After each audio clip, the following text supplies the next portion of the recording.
Okay, I've got to call out Michigan podcast with Steve Dace. He's saying that Michigan's going to go back to the playoffs and Bryce Underwood's going to lead them to a national championship. Ridiculous. He's wrong. Voice of college football thinks he's going to go 10-2. I don't know what these folks are thinking. He's wrong also. This channel, John Olden Jr., thinks that Michigan's going to beat Ohio State again. I know, but still, no. And then this channel here has Michigan 10-2 also with one trap game. That's a load of crap. I don't understand. All right, but anyway, those I got to call those people out. I got to call them out. They're just doing basic stuff. I mean, oh yeah, a Big Ten team that's decent is probably going to go somewhere between 8-4 and 11-1. Anyway, they play New Mexico the first game. That should be a win. Michigan's not going to be good this year, but they'll at least get that win. Week 1, New Mexico at home. Boy, I would love to see an App State upset happen here. Then they go to Oklahoma. Now, I'm going to be nice, okay? I don't like Oklahoma, but I like Michigan worse. I like Michigan less than Oklahoma. So I'm going to say that it's tough for me to say, but I don't think Oklahoma is going to be good. They weren't even barely voted for top 25. Michigan gets a win here somehow. Choklahoma is who they're playing, so they won't. Anyway, Central Michigan at Michigan. I don't care what you say. You know I don't care, but I call it like I see it. Central Michigan can beat Michigan this year. Central Michigan has had some really good years, and even though I think Central Michigan is a trap game for Michigan, I think Michigan's going to get the win. I've got them going like 6-6, so they got to get wins from somewhere. And, this next game, game number 4, they play at Nebraska. And while Nebraska has trouble, too, winning in the Big Ten,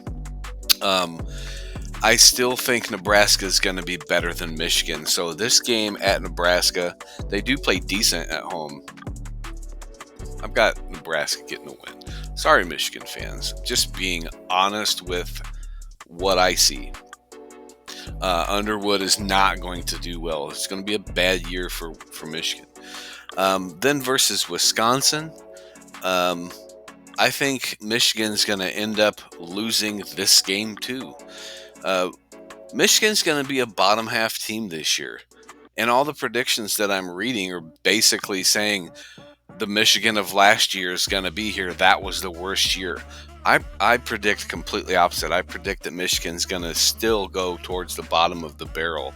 They haven't hit their low yet as a program. So they're on their way down. USC, going to lose that game too. USC, again, these are like normally mid-tier Big Ten teams, Nebraska, Wisconsin, USC. But Michigan's downfall with the whole issue of Sharon Moore probably not coming back, if the allegations, the 5th allegation, major one against him, comes out to be true, he may not even be coaching for the rest of the year once they release that. So I'm going to go to play Washington. Washington also is going to be better than Michigan this year on paper. They already are. Again, I'm going to say it, but those of you predicting Bryce Underwood and a great running game, I don't think... Look, Harbaugh's era ended last year. Last year was the last of the few good ones that remain that didn't get drafted or go to the draft, and now you're looking at whoever's getting recruited between then and now. So I don't know how... They lost so many games. Michigan lost so many games last year. They're not... I don't see them being any better. And then you've got at Michigan State. Michigan State's even worse than Michigan right now as far as a football program for similar scandalous reasons. Michigan as a whole just is terrible. So yeah, they beat Michigan State just because Michigan has better recruits than Michigan State, but their coach is not better. And then Michigan State plays, they come back home to play Purdue. Purdue is, I've said it, they're 4 bads. They're bad, and they're going to get the win here too. So, Purdue's barely going to win probably any games at all in the conference. They're right down there with Maryland and Michigan State.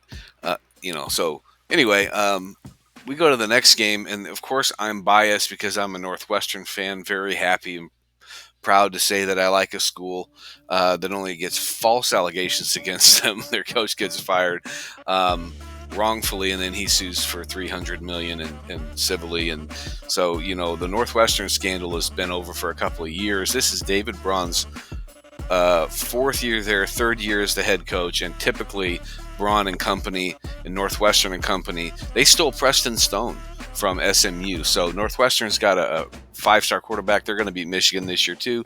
Then they go to Maryland, and this is going to be their last win of the season. So Maryland is, like I said, bottom three: Purdue, Michigan State, Maryland. And if Michigan wins this game, it'll make them bowl eligible. Because I say they're 6-6 because that this year Michigan's going to lose to Ohio State.